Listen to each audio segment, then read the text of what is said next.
助けてほしいかナナミ。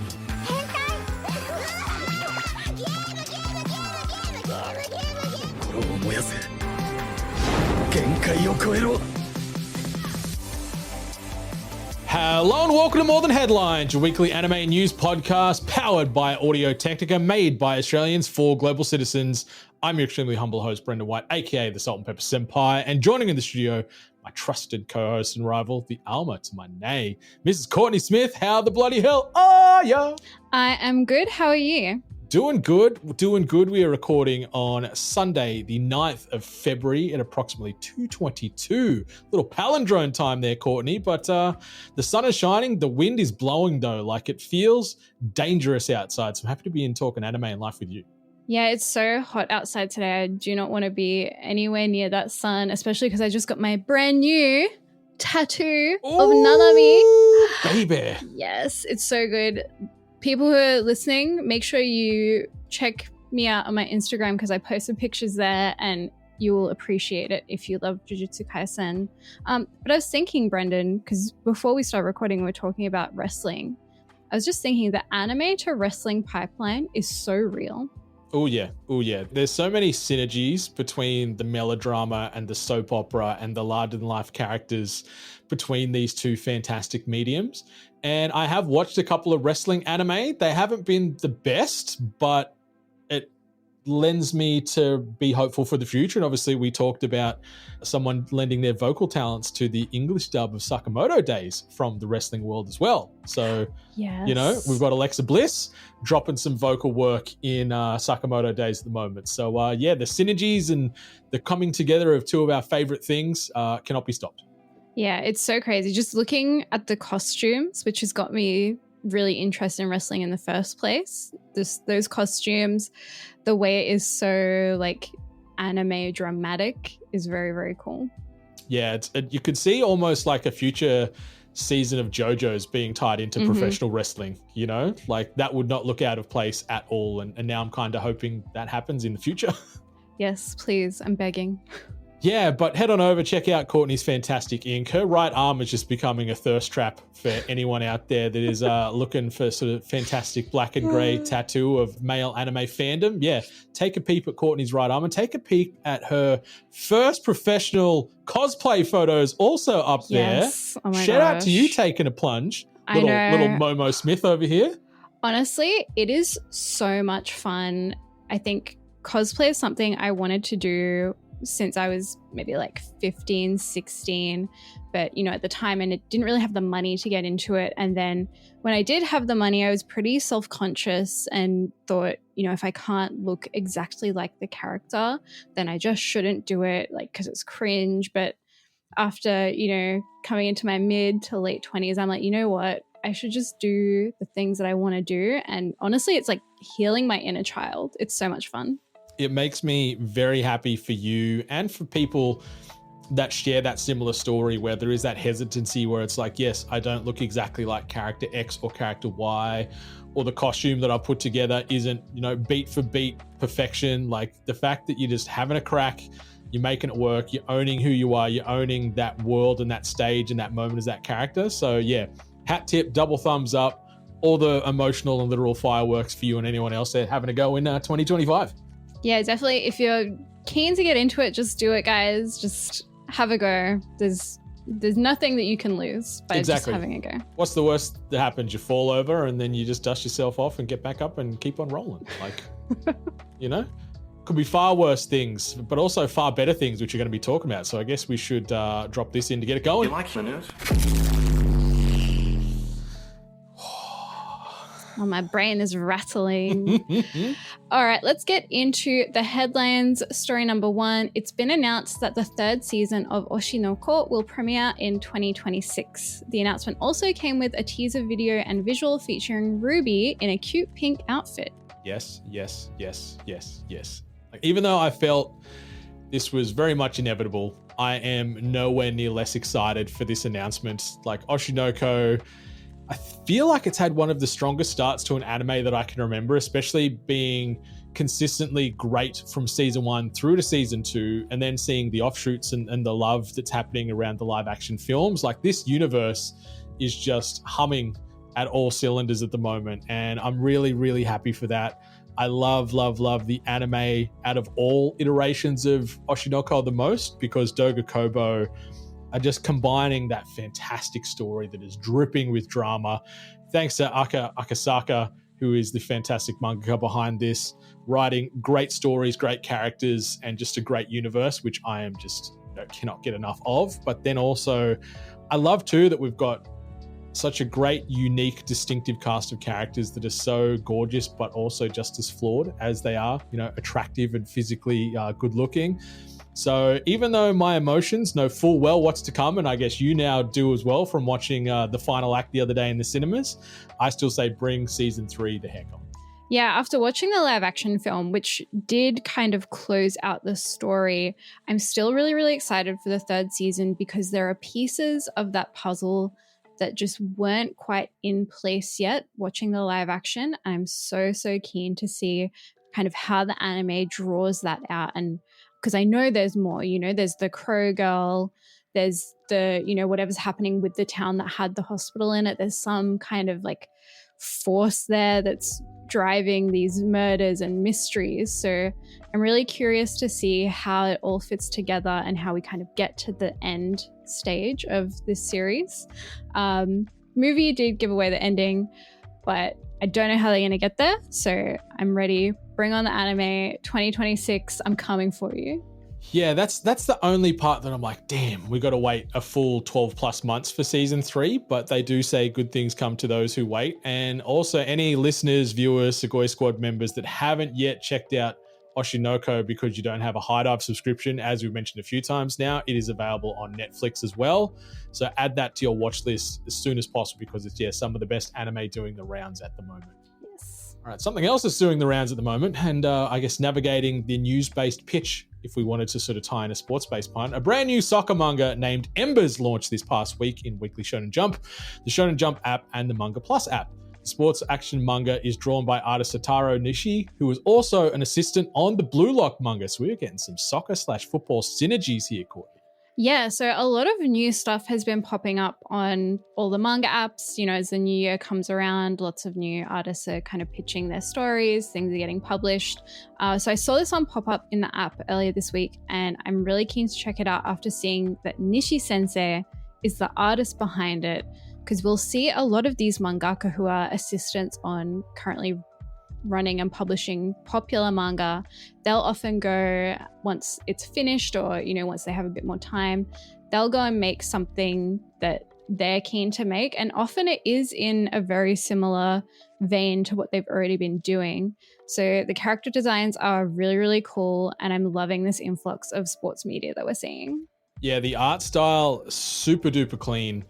I can already tell there's going to be many a hot football boy that is going to have Courtney and the global anime and manga fans already thirsting at what's to come on these panels. But I'm also vibing that we've got some sort of like thug hooligan elements to the story from what I can see from the synopses. I wanted to try and read the first chapter or so to get a bit of an update on what's happening. I'll try and do that between now and episode 36. But it intrigues me because, I love sports anime, and I love when they can add that larger-than-life flavor to it. And I think having a bit of gritty thug hooliganism is never a bad thing.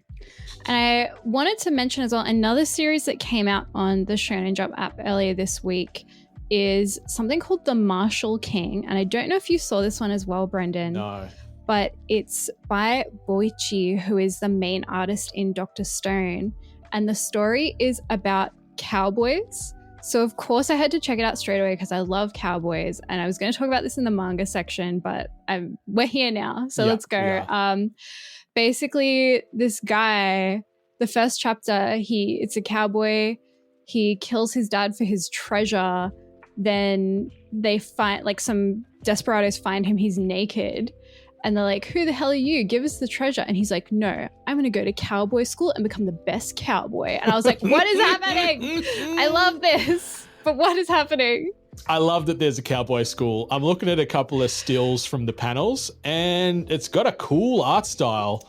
Yeah. And the Martial King, he's a bit of a young would-be thirst trap. I see some shirtless shots here where he's talking about how he's aiming to be the Marshal. And it's like, okay, this has got some potential because we don't get much Western style storytelling from the Japanese sort of content here. So let's go, The Martial King. Yeah, and as a huge fan of like westerns and cowboy movies, and especially like not the newest JoJo's, but the previous one, that being having like a western cowboy setting, I'm obsessed. I've picked up The Martial King and I'm going to be following it. So very exciting. Yeah, me too. How many pairs of arseless chaps do you think we're going to see in The Martial King?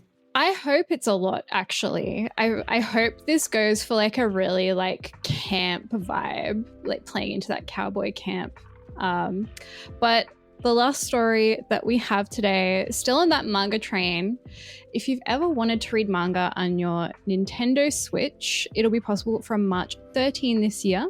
The news came by way of an announcement from Tatsuki Waki, the editor of Koro Koro comic magazine. There was no other information except that it will only be available in Japan at launch. So would we need to rotate our Switch so it's vertical to read these like the right way? Like, very unexpected news, but I'm also not at all surprised because Nintendo, they've always been unique. They always do things their own way and are always left of center compared to the mainstream in the video game space.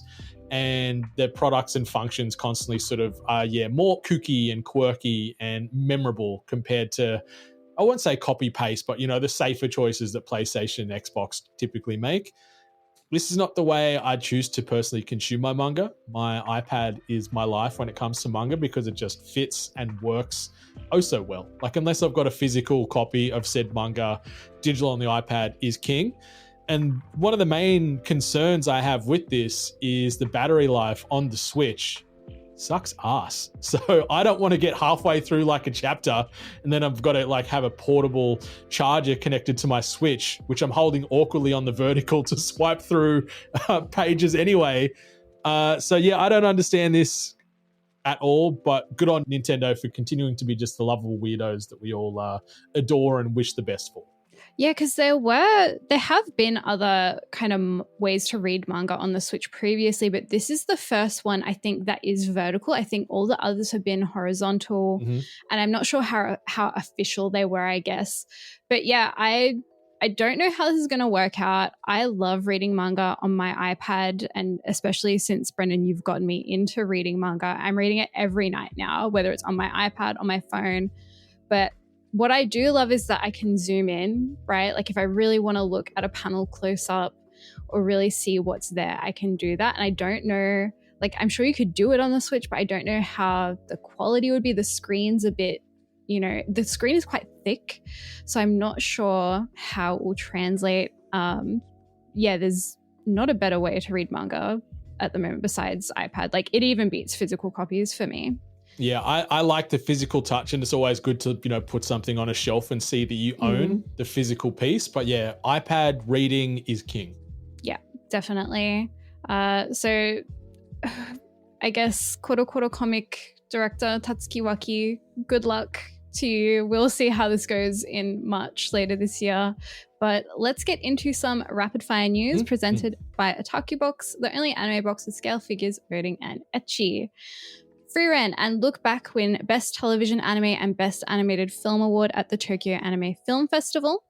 Zombieland Saga anime, the anime sequel movie, will officially release in 2025. Pokemon is getting a new anime about a Dragonite postie.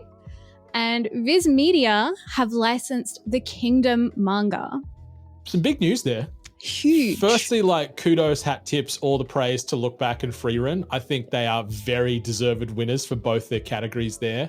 Not going to dispute that in any way, shape or form because I'd probably give them the exact same award wins as well. Zombieland Saga, I love.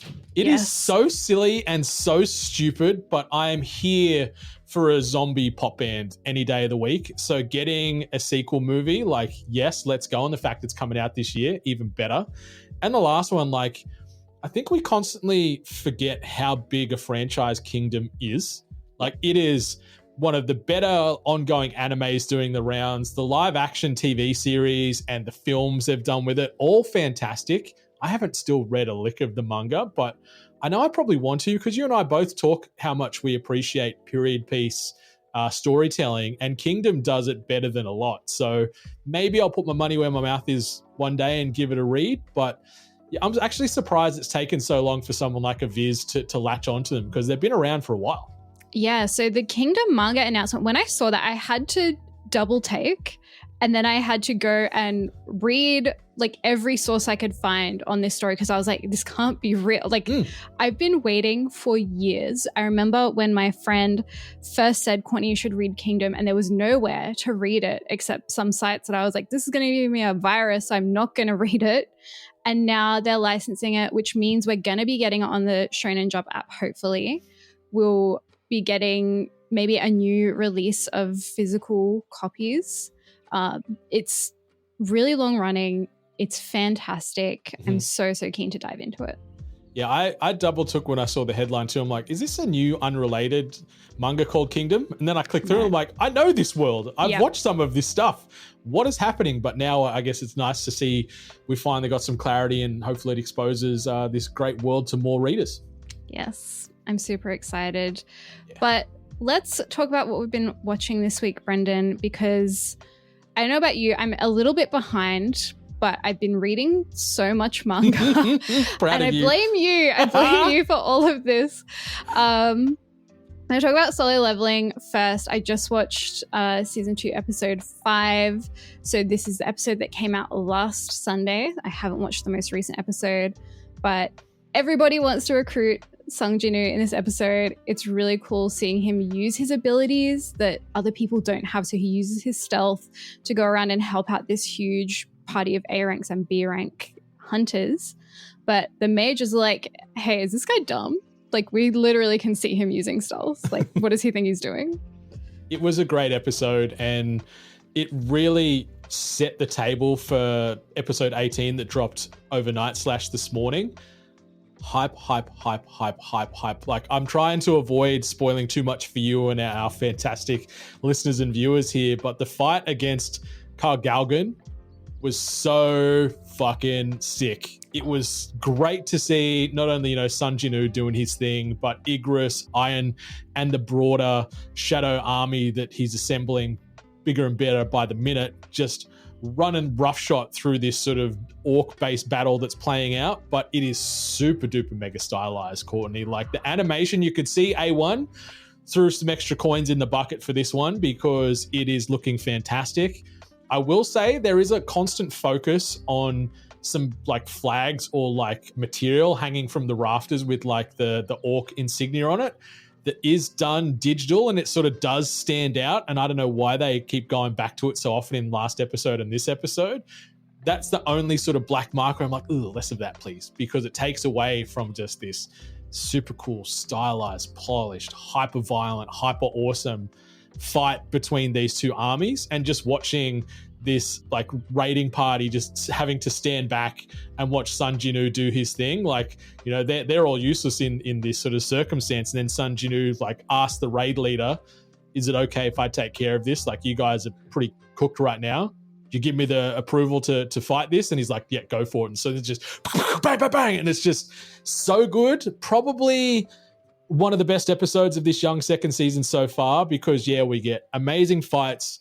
The vocal work in the Japanese vocal track, again, top tier. They use music really, really well in this episode as well, building up this fight. And we also see Cha Hain get a little shine, a little like awkward, nervousy, crushy vibe, which is just fantastic. And you combine all that together to give it the official Amaze rating for me, because it was so good, Courtney, so good. It's actually interesting that you bring up the CG, because another series this season that has really incorporated the CG in a fantastic way is Medalist. And I just watched episode 5. Yes, episode 5. Mm-hmm. And it's so flawless. It's like you almost can't tell that it's CG unless you really know what you're looking for.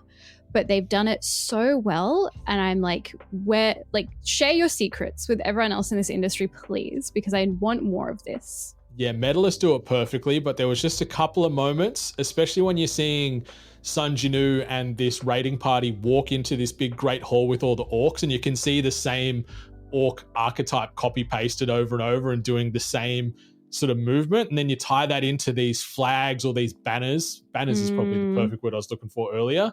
Seeing the banners really was like, ooh, brother, what's that? Like, because the rest of the episode, phenomenal, but the banners were just like, wow. Yeah.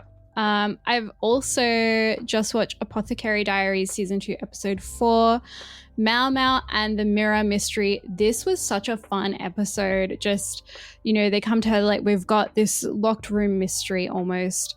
How the hell did they do it? But of course, before they've had the setup of, there are these gorgeous glass mirrors, like, back in those times, they were probably using like metal mirrors with steel or whatever to get those reflections. So they've been sent these huge, beautiful glass mirrors from the West. And then that becomes the kind of key to this mystery. And that was really, really fun. It's so good. I watched the 4th episode today. I was a couple episodes back, so I watched 3 and 4 in one fell swoop this morning with my breakfast cereal, which shout out to Wheat Bix Bites. Delicious. Yes. Delicious. Wait, what flavor? I usually lean is it blueberry or raspberry? Whatever. Yes. Like, it's blueberry, isn't it? No, it's not. It's just berry, mixed berry. Okay, mixed berry. Yeah, the mixed berry. My favorite cereal by far at the moment. They are so good. Sorry, I'll not interrupt you. No, like we need to give some respect to Wheat Bix Bites, especially. Mixed berry is fantastic. The apricot ones are still fine, but mixed berry is the best. I like them all. They're all good. Yeah, but same as these Apothecary Diary episodes, they've been all good too. Like, it's just, it's fun. Like you said, I like the mixture of mystery and silliness and a little bit of subtle sprinkling of romance, and then the historicalness of the whole thing. And now we've got, a cat that's been folded in. We've got sort of like a pet running around with everybody, and it's just great. And I had a real big giggle the episode before when Momo starts gushing about the mushrooms growing on the dead body buried in the ground.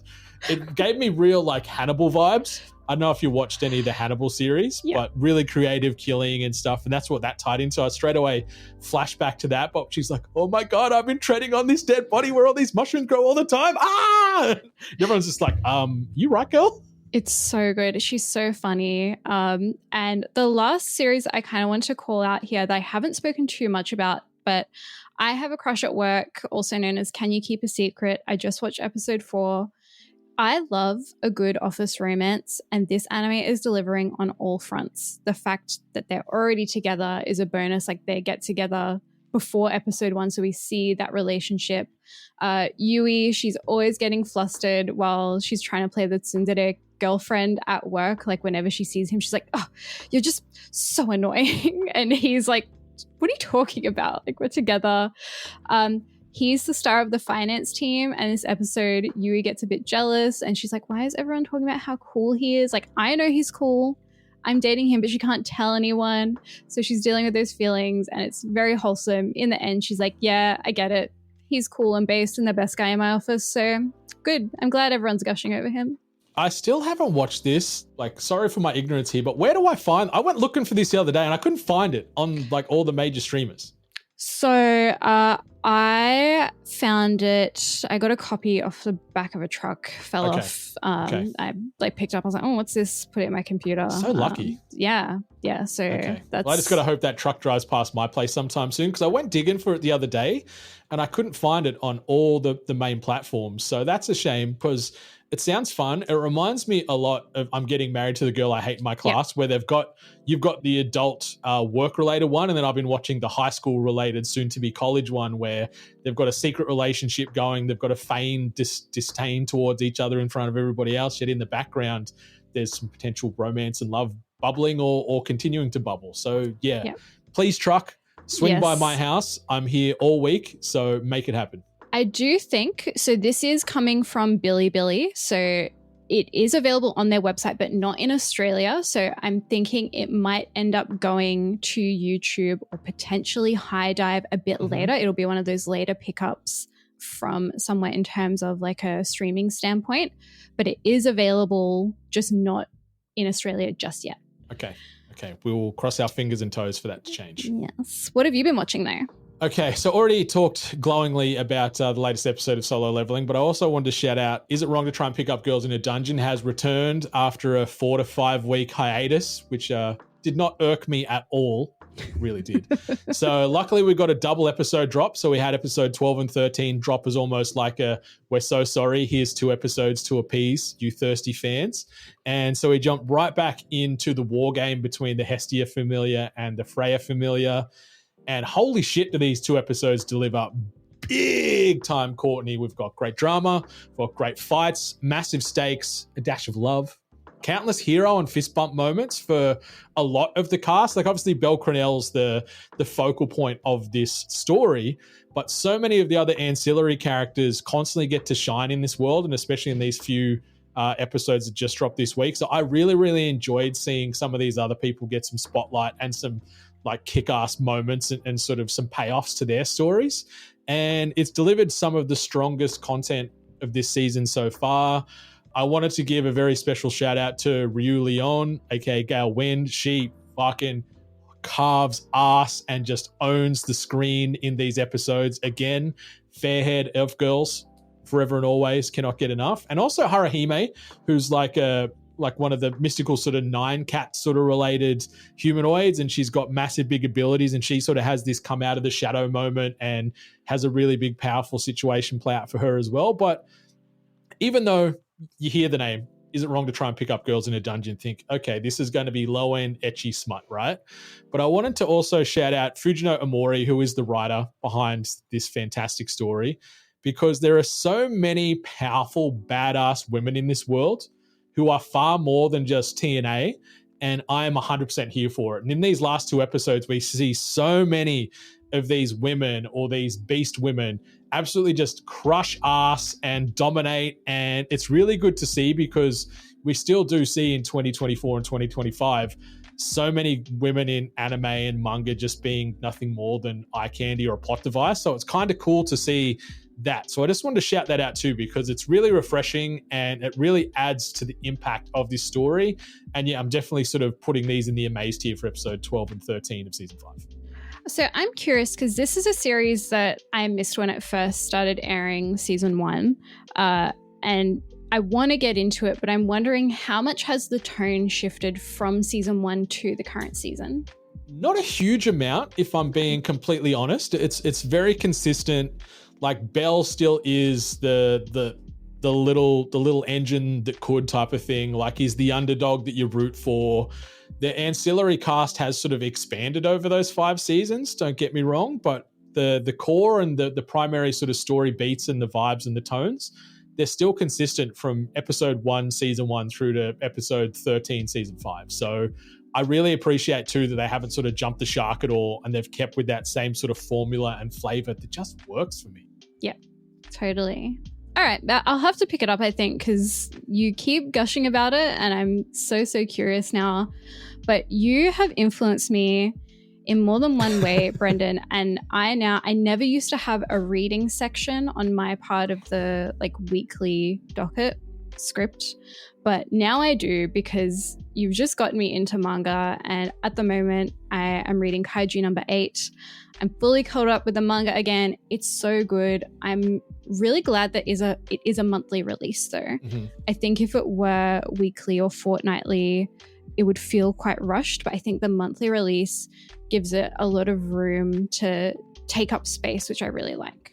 And these latest few chapters, avoiding spoilers here because the story is going to carry out on screen for years to come, and it's going to look and feel great.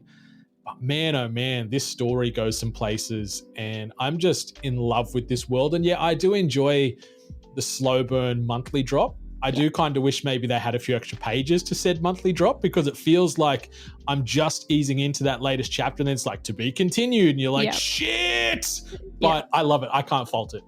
Yeah, it's so good. I've also been reading Dr. Stone. So the reason I started reading this manga specifically is because it was an anime I wanted to watch, but just never really got around to it. And I thought, you know what? I'm going to stop trying to put it on the back burner and watch it eventually. I'm just going to read the manga. It's not something that I think I'll adore. So what better way than just read the manga and kind of get through the story. I've just finished the Stone Wars arc where the Kingdom of Science was trying to stop Tsukasa from mindlessly murdering all the stone statue people who are trapped. It was really fun. And now we're up to the New World arc, which features Yusui, the Pirate King. The Pirate King, yeah. So in the manga, I'm almost caught up to the anime, I should say, because they're up to, is it not New World Part 2? They're on to, I can't remember what they're calling this next arc, but they're beyond that now, Sail on the Seven Seas. So I'm on New World Part 1, then there's New World Part 2, and then the current airing season is the next arc, I believe. Yeah, where they're in America. Yes, oh my gosh. I didn't expect it to go so far when I first picked it up. Like, they started with literally nothing, and now they're like, yeah, we're building a ship. And I'm like, okay, King, slay. Yeah. But yeah, what about you? What have you been reading? So I'm fully caught up on all my regular weekly, fortnightly, monthly drops. So I have been sniffing in the trash, trying to see what else I can find, looking for some scraps, looking for some new to sort of consume. So I have been working through a few more manhwa this week. That feels like that's my flavor of the month at the moment. So I'm starting to chew on Doombreaker, The World After the Fall, The Return of the Disaster Class Hero, and also Seasons of Blossom. So 3 of those sound very similar. They're very, solo leveling adjacent as far as theme and tone. And then Seasons of Blossom is a little bit more grounded rom-com vibe, which I'm all about. So I've been enjoying those so far. But I also wanted to shout out A Fragrant Flower Blooms with Dignity. 139 chapters in now. I read the latest chapter that dropped this past week. And it just continues to be one of the realest and most grounded romance dramas doing the rounds in manga, in anime, in live action. I just love these characters. I love this world. I am welling up every single chapter, whether it be sad or happy or whatever mood-based tears, because I'm just so engrossed and I'm so excited for this to come to screens later this year, because I feel it's going to be special. Like, if they can execute from panel to pixel the way I hope it will, I think it's going to go down as one of the best anime of 2025, because it's just so special to me. I love it. And asking for a friend, Brendan, but where are you reading A Fragrant Flower Blooms? I also found some things off the back of a truck. Okay. Like, I've just got one repository for all of my manga and manhwa and light novel reading needs, which is great because it's one app, it's one directory, it's one collection with all of my stuff.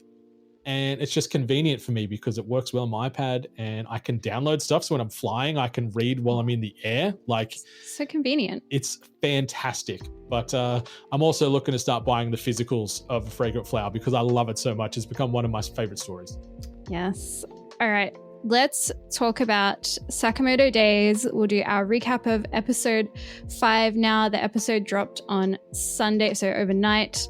And we have a pretty action-packed episode, I feel, here. Do you want to start? Yeah, so episode 5, titled Source of Strength, aired overnight, and it follows directly on from the events of where episode 4 left us on that sort of cliffhanger where we've got Shin tied up, about to be cut to pieces with a chainsaw, Lou fighting Obiguro, we've got Sakamoto fighting Boiled, so we're straight back into this pressure cooker of action, and we have some funny moments here between Obiguro and Lou, who is still, got the ancient art of, drunken fighting going on. And she's kicking a lot of ass. And we have them have an exchange. But then also by the end of it, Obiguro sort of falls in love platonically, I guess, with Lou by the end of this fight, because we've seen how tough and crazy she is. So she sort of has a bit of a instant crush deliver on her. So we see that happen while Shin's still tied up. Awe and Hana still unconscious in the back of that room as well. But then we flash over and we see Sakamoto, who at the end of that episode 4, how he's like, I'm going to go all out now, get ready. And we see him go all out and he absolutely cooks Boiled, absolutely towels this guy up like he is nothing. Yeah. And I will say, these two scenes, while they're kind of happening at the same time, what I really love, and the thing that I love about this series, is that theme of family is always so strong. So Lou, even though she's drunk and she's fighting, Obiguro is like, kill me, I want you to try and kill me. And she's like, no, the family rule is that we don't kill anyone. And they're like, but the Sakamoto family only has 3 members. And she's like, no, like, we're family too, and this is the rule and this is what we do. And Obiguro really ends up respecting Lu a lot, I think, from that. And then when we cut to Sakamoto's fight, Boiled is like, what are you doing, man? Like, you're so strong. Like, what the heck is this? Like, you know, this isn't hard-boiled. And Sakamoto's like, actually, I don't want to use my power to hurt anyone anymore. I want to use it to protect my family and the people I love, and that's why I'm stronger than you. And Boiled is like, damn, that is hard-boiled. Yes. He loves the hard-boiled drops, doesn't he? I think he throws that out there about half a dozen times at least in this 5th episode. Everything's hard-boiled by the end of it, but it's great. And yeah, I think you nailed it. Like, just that sense of friendship and community and family. Like, and yes, blood isn't always necessary to consider someone family. I think that's the biggest theme going through these first 5 episodes. And I guess it's kind of cool shown in this episode where having family by your side and in your heart does ascend you in a way where, yeah, Sakamoto has sort of leveled up. Lu has leveled up, even though she's the drunkest woman at this theme park. She can still, you know, go toe to toe with Obiguro, and it's just a good time. That's it. And so after these fights kind of wrap up with, you know, both of the Obiguro and Boiled come to the conclusion that, you know what, family is important. Love is important. This is why these guys are so strong. And so Sakamoto's like, look, I gotta go. And Boiled's like, where are you going? And he just buys like 5 pork buns and starts eating one. And Boiled is there with him, and he's like, hey man, can I have one? And Sakamoto's like, gives him the one he's half eaten. And Boiled is so happy. He's like, yay, I get his leftovers. Because all Boiled wants throughout these 2 episodes we've seen of him getting introduced into this world is just acknowledgement and to be able to stand in the same vicinity of Sakamoto. So having a half-eaten pork bun is like a career highlight for him, which is fantastic. And then during this exchange, Boiled's like, I'm done coming after you now, all right? Considering the hit that I accepted on your head, that's done. It's null and void. But he also then reminds us that the assassins will continue to come, because just because I've stepped away, it doesn't mean the rest of the Order or the JAA have sort of also yielded. So there was a little bit of ominous in this nice sort of bro down moment, but then that ominousness, is that the word? Ominousness? Yeah, it is now. That ominousness like escalates through the roof, because we see Awe come in over the top of this little hill to where they're talking about that, and she's just like, what are you talking about? What is happening here? And so they all then feel the wrath from Awe, where she gives the boys, so we see Shin, Boiled, and Sakamoto here just getting run down by Awe about this situation. But then in this, we also then get one of the additional Sakamoto family rules explained to us. So we get Sakamoto family rule number 6, no secrets and no lies. And she just tells Taro, she's like, go take care of it. Get this sorted out. Do what you got to do. Protect this family and all will be fine. Yep. And something I really loved about this scene is Shin comes and sees them, and he sees Sakamoto's skinny, and he's like, what the hell? You're back to like how you were in your Hitman days. How did you do this? And he's like, oh, if you exercise, then you lose weight. And she's like, that is not how this works. And I love that they're addressing this anime trope of, you know, a character puts on weight, goes on a diet, works out, and then loses weight really, really quickly. I love that they address this trope, because it is so ridiculous, but it's so funny. And then, yeah, Aoi is just like ripping into them. World's like, why am I here? Like, why am I in trouble? Yep, she gives them permission. We learn that family rule. And then, so Sakamoto's like, all right, we gotta go. He brings Lu and Shin with him to what looks like a DVD rental store. And it is a DVD rental store, but it's all of the DVDs that they have are about information on the underworld, which is hilarious. So they pick out a DVD about the JAA basically, and then they go into like a theater and put it on and watch it. And we get this hilarious scene. Sakamoto's like munching popcorn. Lu is like crying. She's like, this is the best movie ever. And Shin's the only one paying attention. It's so silly, but I also love this concept of going to a video store in this day and age because they are run down, archaic monoliths that don't really exist anymore. But knowing that every film on those shelves actually has like real information attached to it. And so, yeah, they pick up the Dondonkai film, they chuck it in. And then I started thinking, okay, so they've actually paid actors to play out these real scenarios so people can get info and tips by going to this film store. I'm like, it's so intricate and so unnecessarily complicated, has so many moving parts, but it just works. And yeah, I loved the 3 different reactions, especially when we find out later that Sakamoto actually fell asleep through part of it, so he didn't get some of the key messaging. But also we find out too that just that one movie alone, which is probably in line with the cost to go to cinemas these days, it was 756,000 yen for them to watch this. Yeah, that's almost 100,000 Australian dollars. So it's good to know that information is still worth money. And especially, you know, they got to pay the actors and things like that. So it makes sense. Then we cut to Nagumo having dinner with some other hitmen. And we've got this kind of woman with dark hair. She's pretty quiet, like wearing a lace dress. We've got a guy with long blonde hair and a scar. We've got another guy, and then we've got Nagumo sitting there, and they're all talking about stuff. And the guy with the long blonde hair, he's about to eat some risotto, and the dark-haired girl goes, "You don't want to eat that." And then he tastes a bit, and it's got onion in it, and he freaks out. He grabs a guy, he's like stabbing him at the table, like, "There's onion in my risotto." And I'm like, look, you can't be a picky eater, man. Like, just get what you're given. Yeah, like maybe he's got an allergy or something. I don't know. Like, I've had risotto here and there, but I don't remember if like onions are faux pas to put in that or like it's a bad thing. But yeah, the poor waiter is just getting stabbed to pieces by this guy for no reason, but delivering the thing this guy assumedly ordered anyway, and just didn't read the fine print as far as what was in it. But yeah, it's kind of cool because we get introduced to the majority of the order in this sort of moment. We're having this round table, very like mafioso type of discussion. And then we see Arya come in, who's actually the communications coordinator for the JAA. He's come in, apologies, I'm a little bit late. Thanks for accepting my request to meet.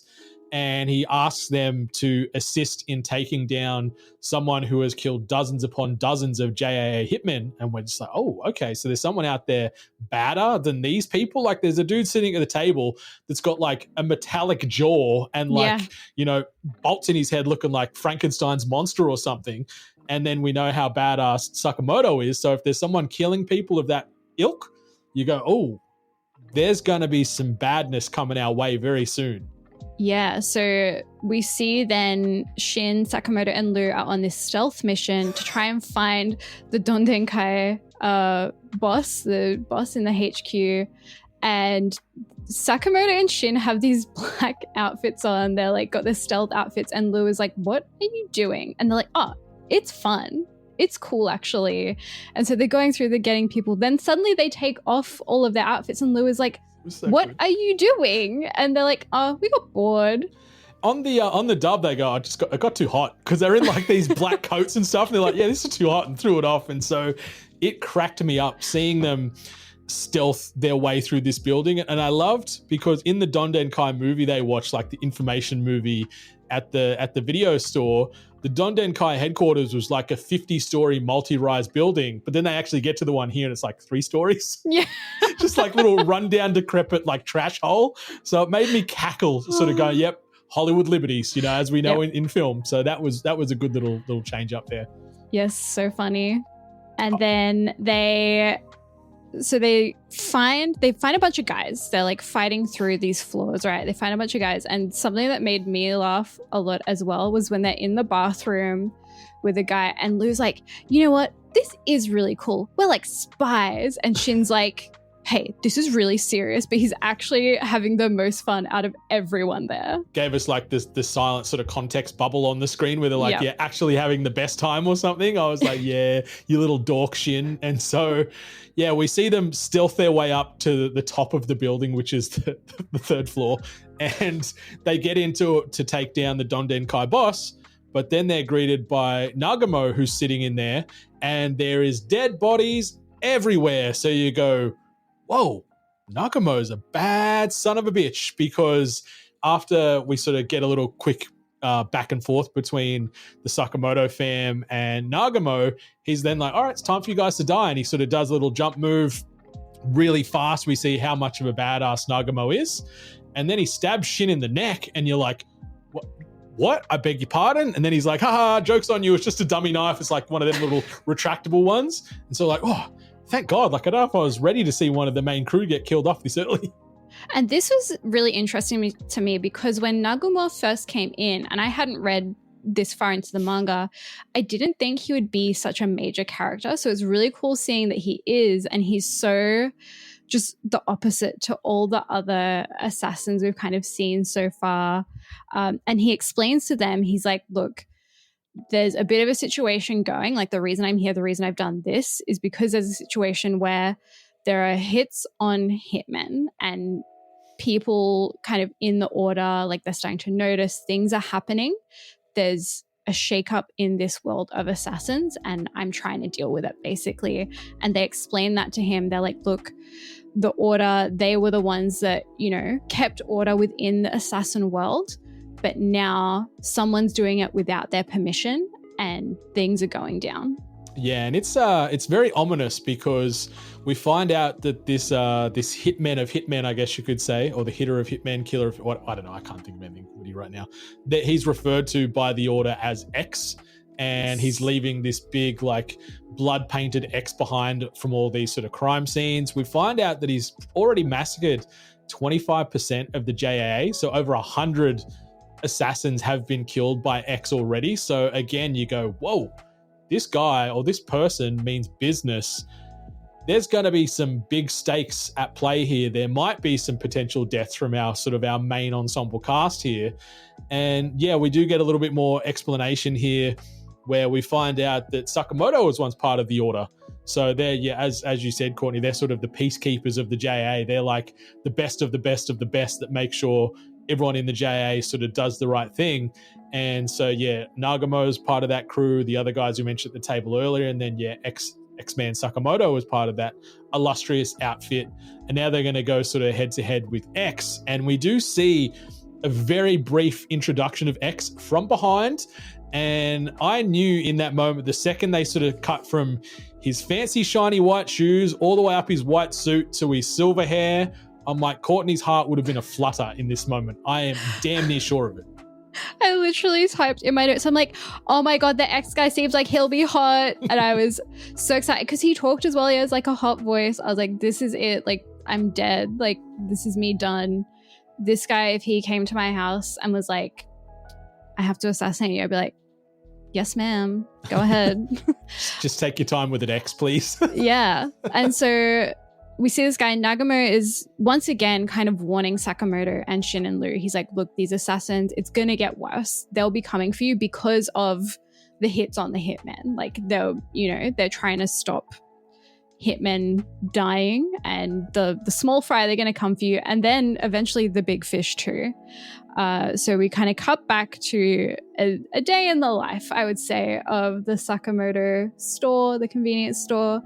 Lu is teaching Hana to use the register while the hitmen come for Sakamoto and start fights. Aoi's happy that Band-Aid sales are up because people are getting injured, and we see Hana like putting a Band-Aid. She's like, here's your Band-Aid, here's your Band-Aid. And they're like, oh, your dad's really tough. And she's like, yeah, here's your Band-Aid. And we see how Shin and Lu work in the convenience store. Yeah, it's a great sort of ending salvo here where we've got just wave after wave of these sort of B-level hitmen coming in, and they're all getting thwarted. And you can see Aoi like, what button do you press on the register to trigger this trap? And oh man, Sakamoto's got so many things, and you're watching these people go flying and get smashed up, but like no one in the store cares. Like everyone's just so chill about it. Like they're just like, oh, another one. Yeah, deal with them. There, press that button. Oh, yawn. And yeah, it was super cute seeing Hana go out with the Band-Aids and like putting them on the boo-boos of the hitman, and like, I guess them sort of breaking bread away. And they're like, yeah, your dad's so strong. Like, you know, we're sorry, but like, thanks for this. Like, see you later. And then we get a bit of a training montage that sort of ties in where we're seeing Shin, Lu, and Sakamoto try and like, improve their abilities. We see Lu just going the way of the bottle and just drinking all the booze to strengthen up because, that's how she fights so well. We see Sakamoto flying around town on a push bike, but I've got to say, we see him depart with Hana on the back, and then he gets there and she's not on the back of the bike. I'm like, where's your daughter, bro? Where'd your daughter go? What happened? Like, he left it 3 kilometers back because she flew off. And yeah, we see Shin using his pervy telepathic abilities to like read customers at the Sakamoto store's thoughts and then like get their order built really quickly. Like, this is all you need, right? And it's just like, ooh, that's a bit stranger dangery. Yeah, like Shin using his abilities. I'm like, look, I get you're trying to help Shin, but not like this, buddy. And then Lou, she's drunk and some customer comes up and he's like, oh, can I get a pork bun? And she smacks him over the head with a bottle. She full on glasses him. Aoi's like, what are you doing? And then the guy's on the ground. He's like, oh, how did you know I was an assassin? And I'm like, all's well that ends well, you know? And I love the episode sort of ends with like, you can hear Lou's voiceover work. She's like, oh, there's so much blood coming out of your forehead right now or something. And I was like, this is great. Like, I would love just a drunken Lou spin-off, like just focused on her and her day-to-day, because she is fantastic and is quickly becoming one of the MVPs of this show. I feel like she's just great value. And yeah, that's where sort of this episode ends. So we've got like some big dark clouds on the horizon with X and what they're going to do, and also knowing there's more hitmen and hitwomen coming to try and kill Sakamoto for the bounty that's still on his head. So a lot more drama to come, but somehow they still ended on a positive, cute, whimsical, like family warm hug note. And yeah, I thought this episode was overall probably good, maybe great. Like, it's not the strongest one of the season for me, and I think I've probably bumped it down 1 or 2 in my overall seasonal viewing ranking. It's sitting at about maybe 6 or 7 overall, just because I think things like Medalist that we mentioned earlier and a few other anime that I'm watching is just consistently stronger for me, but I'm still loving it. Sakamoto Days is a good time. But despite that, the score has gone up on my anime list. It's almost sitting at a score of 8 now. So I think people are really kind of starting to appreciate it and get into it, which is good. It is good. And I'm still vibing the throwback, like Adult Swim, early 2000s animation style vibes. Like, it is very different aesthetically to everything else I'm watching, but it works and it has its place. And I'm enjoying it as part of my Whitbix Bites sort of pilgrimage every Sunday. It's so cute. It's so good. So good. It's the best way to start your day. All right. My last little bit here, Brendan, is that chapter 24 of Goku Rakugai released last week. So make sure you get on it, guys. I have had 5 people now that I've gotten onto this manga, and I am so happy. Monthly release chapters. You have a month to catch up before the next chapter releases. It's so good. I'm up to date. Going to like the Haunted Mansion and where this sort of current sort of run is working its way through. Phenomenal. I love it. I love this world, and I'm happy that you were sort of ranting and raving about it, because yeah, you've converted me. I am all about it, and I can't wait for the eventual anime sort of release of this, because it's going to translate so well. Like, it's Chainsaw Man but a little less pervy, and I'm here for it. Hell yeah. Yeah, I just wanted to shout out as well. Obviously, we did mention we have stealth released our Patreon. So if you wanted to support us monetarily, you can do so over at patreon.com/Sakura Society. If you can't afford it, totally fine, no issues. You can support us via way of rating, reviewing, subscribing, liking, commenting on the podcast player of your choosing, as well as Instagram, TikTok, and YouTube. So if you can do that and also pay it forward, share our content out to your friends and your audiences, it will mean the world to us, because any exposure is good exposure, and we appreciate y'all in the Sugoi Squad regardless. Yes, we love you. Join our Discord. Come say hi. Yeah, join the Discord, have a good time, and watch all the anime, read all the manga, and eat all the Weet-Bix Bites. Whether your anime be subbed, dubbed, or still yet to come, enjoy yourself, and much love to all the gorgeous waifus, especially Miss Yaoi. And husbandos out there, goodbye. Mata ne.